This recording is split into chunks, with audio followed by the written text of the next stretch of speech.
아멘. 5장은 이제 새로운 장면으로 이어지는데요. 30절로 구성되어 있는데 모두 6번의 화 있을진저라는 말이 나옵니다.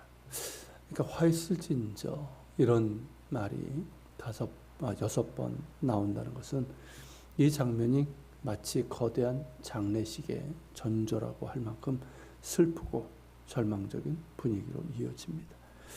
오늘 본문은 일명 이제 포도원 노래라고 하는 것으로 문학적으로 뛰어난 시이고, 그 처음은 내 사랑하는 자를 위하여 노래하되라는 말로 시작하지만 그 노래의 내용은 깊은 슬픔과 탄식과 심판의 메시지를 담고 있습니다.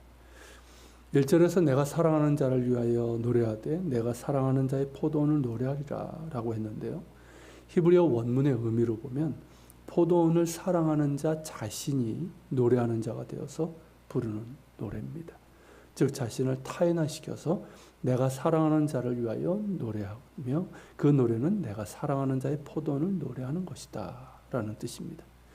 이 단락이 이제 시로 되어 있기 때문에 가능한 표현이고요. 이 노래를 부르는 나와 내가 사랑하는 자는 동일하게 야훼 하나님이십니다. 그리고 포도원은 7절에서 밝히는 것처럼 이스라엘 족속이고 포도나무는 유다 사람들입니다. 즉 포도원 노래는 하나님이 이스라엘을 보시며 부르시는 깊은 슬픔과 탄식의 노래이고 심판의 노래라는 것이죠.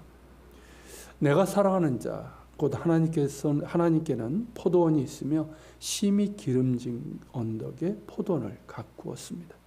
가나안 땅은 젖과 꿀이 흐르는 기름진 언덕이지만 주로 산지이기 때문에 포도원을 만들기 위해서는 마치 계단식으로 땅을 개간하여 경작지를 만드는 수고를 해야 합니다. 또한 돌이 많아서 땅을 파서 그 돌들을 파내야 되고, 그 돌들 중에 큰 돌들은 이제 포도원 울타리를 만드는 데 쓰고, 작은 돌들은 건기가 길죠. 그래서 긴 건기 동안 수분을 모으고 보존하기 위해서 밭의 표면 위에 이렇게 남겨둡니다. 그렇게 땅이 준비되고 극상품 포도나무를 심었습니다. 극상품 포도나무는 밝은 색의 적포도를 맺는 포도나무로 포도의 원산지인 근동지방에서 최고로 쳐주는 포도나무입니다. 포도나무는 최고의 품질의 포도를 얻기까지 6년이라는 기간이 걸립니다. 이 기간 동안 농부는 가지치기를 해주고 거름을 주고 잡초를 제거해주고 짐승들이 먹거나 망가뜨리지 않도록 망대를 세워 지키는 수고를 합니다. 그렇게 성실하게 돌보며 최선을 다하면 당연히 극상품 포도나무에 걸맞는 최고의 포도 열매를 기대하게 되고 그 기대에 맞게 열매를 맺습니다. 이것이 포도원을 가꾸는 농부의 기쁨이고 보람이고 자랑입니다. 그런데 하나님의 포도원인 이스라엘과 이 포도나무인 유다는 그렇지 못했습니다. 애굽에 놓였던 그들을 구해내셔서 거룩한 나라, 제사장 민족으로 삼으시고 아브라함의 약속하신 젖과 꿀이 흐르는 땅, 가나안 땅에 그들을 심으셨습니다. 그 땅의 돌들, 즉 죄악으로 가득한 가나안 족속들을 몰아내시고 포도원을 만드셨고 율법의 말씀을 주셔서 언약 공동체를 이루어가게 하셨으며 하늘과 땅의 은혜와 보고를 주셨습니다. 포도원 농부가 그런 것처럼 하나님께서는 이스라엘이라는 포도원을 지극정성으로 돌보셨고 그렇게 좋은 포도를 기대할 만한 충분한 이유가 있으셨습니다. 약속의 땅에 그들을 심으신 이유는 바로 하나님의 언약 백성으로서의 열매를 맺도록 하기 위해서였습니다. 그래서 일찍이 아브라함에게 말씀하신 대로 그들을 통해 모든 족속이 복을 받게 하기 위해서였습니다. 그러나 이러한 기대와는 달리 이스라엘과 유다는 좋은 포도가 아닌 들포도를 맺었습니다. 우리 성경은 이제 들포도라고 번역되지만 그리 정확한 번역은 아닙니다. 왜냐하면 야생포도를 생각하기 쉽기 때문이고 야생포도는 머루와도 비슷해서 먹을 수 있고 토끼 등의 동물도 먹습니다. 그런 까닭에 70인역 헬라어 구약 성경의 경우에는 가시나무, 엉겅퀴로 번역을 했고 벌게이트 라틴어 성경에서는 스디슨 포도라고 번역을 했습니다. 근데 이제 히브리어 원문을 보면 우리 성경이 이제 들포도로 이제 번역한 이 단어가 나쁜 냄새를 갖고 있다, 악취를 낸다라는 그런 동사와 거기서 파생된 단어입니다. 그러니까 어떤 열매를 맺었다는 걸까요? 악취를 내어서 먹을 수 없고 아무짝에도 쓸모없는 그런 열매를 맺었다는 것입니다. 이스라엘 바로 그렇게 악하기 그지없는 열매만 맺었다는 것이죠. 하나님께서 이스라엘 포도원에서 바라셨던 열매는 정의와 공의였습니다. 성경이 말하는 정의와 공의는 하나님의 말씀에 따라 순종하는 가운데 정직하고 바르게 행하는 것뿐만이 아니라 고아와 과부와 나그네와 같은 사회적인 약자를 보호하고 가난한 자들을 구제하는 것을 포함합니다. 그래서 유대인들은 가난한 자들을 구제할 때 공의를 뜻하는 단어 이츠다카를 사용합니다. 구제는 가난한 자에 대해서 가진 자가 동정하는 것이 아니라 하나님이 원하시는 공의를 행하는 차원에서 이루어져야 한다는 것이죠. 하지만 이스라엘이 맺은 열매는 정의가 아니라 포악이었고 공의가 아니라 도리어 부르짖음이었습니다. 불법과 불의를 행하며 사회적인 약자들, 가난한 자들을 억압하고 착취하면서 그 피 흘림과 그들의 고통의 부르짖음으로 가득했다는 것입니다. 그렇다면 어찌해야 될까요?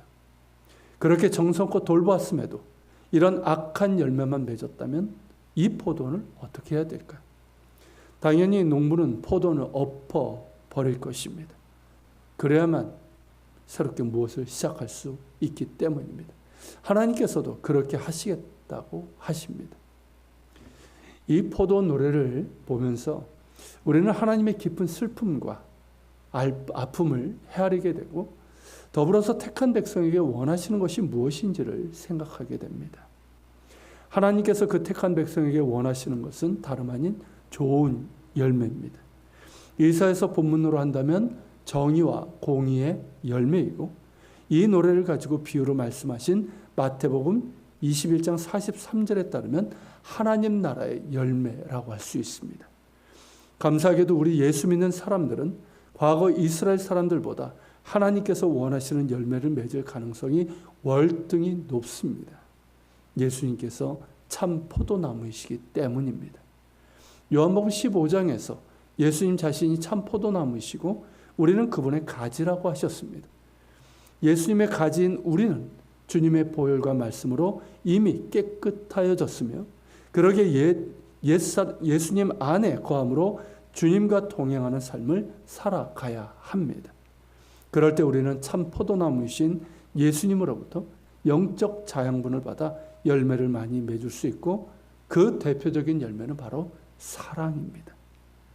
예수님이 우리를 사랑하신 것처럼 우리도 믿음의 형제자매를 사랑하며 섬기는 것, 또한 그 사랑의 마음으로 사회적인 약자와 가난한 자들, 고통받는 자들을 돌보는 것, 이것이 참 포도나무이신 예수님 안에 있고 붙어있는 자가 맺는 대표적인 열매입니다. 이 열매를 많이 맺을 때 우리를 통해서 하나님께서 영광을 받으실 것이며 우리가 예수님의 제자라는 것이 분명해질 것입니다. 기도하겠습니다. 주님, 이 포도원의 노래라는 이 본문을 통해서 우리는 하나님의 깊은 슬픔과 아픔을 조금이라도 헤아리게 됩니다. 아니, 알게 하여 주시옵소서. 그 택한 백성, 그 사랑하시는 그 포도원, 그들에게서 기대하는 것이 무엇인지를 우리가 정말 헤아리게 하여 주시고 우리 역시 하나님의 포도원이요 하나님의 포도나무입니다. 주님, 우리가 열매를 맺게 해주시되 너무나도 감사하는 것은 예수님께서 친히 포도나무가 되시고 우리는 가지가 되어서 열매를 맺을 수 있는 능력이 없는 우리가 예수님으로 인해서 그 열매를 맺게 됨에 감사합니다. 더욱더 예수님 안에 거하게 하시고 예수님께 붙어있게 하시고 예수님을 닮아가며 주님 원하시는 열매 맺게 하여 주시고 정의와 공의의 열매, 사랑의 열매를 맺어 그 열매로 하나님께 영광을 돌리고 우리가 주님의 제자임이 나타날 수 있도록 주님 우리를 붙들어 주시옵소서. 우리 같이 기도하는